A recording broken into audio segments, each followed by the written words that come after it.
എല്ലാവർക്കും നമസ്കാരം. തേങ്ങ അരച്ച് വെക്കുന്ന ചിക്കൻ കറി, ബീഫ് കറിയൊക്കെ ടേസ്റ്റ് കൂട്ടണോ?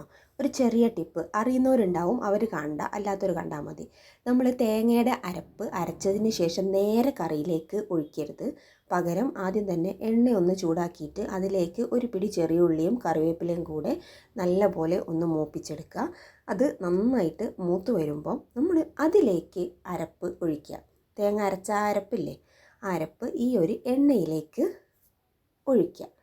എന്നിട്ട് 2 മിനിറ്റ് അവിടെ നിന്ന് തിളച്ചതിന് ശേഷം നമ്മൾ കറിയിലേക്ക് ഒഴിക്കുകയാണെങ്കിൽ കറിയുടെ ടേസ്റ്റ് ഒന്ന് വേറെ തന്നെയായിരിക്കും. നേരിട്ട് വെറുതെ തേങ്ങ അരപ്പ് കറിയിലേക്ക് ഒഴിച്ച് കറി വയ്ക്കുന്നതിനേക്കാളും ഒരു പടി മേലെ നിൽക്കും. അപ്പോൾ അറിയുന്നവരുണ്ടാവും, അറിയാത്തവർക്ക് വേണ്ടി മാത്രം ട്രൈ ചെയ്ത് നോക്കുക.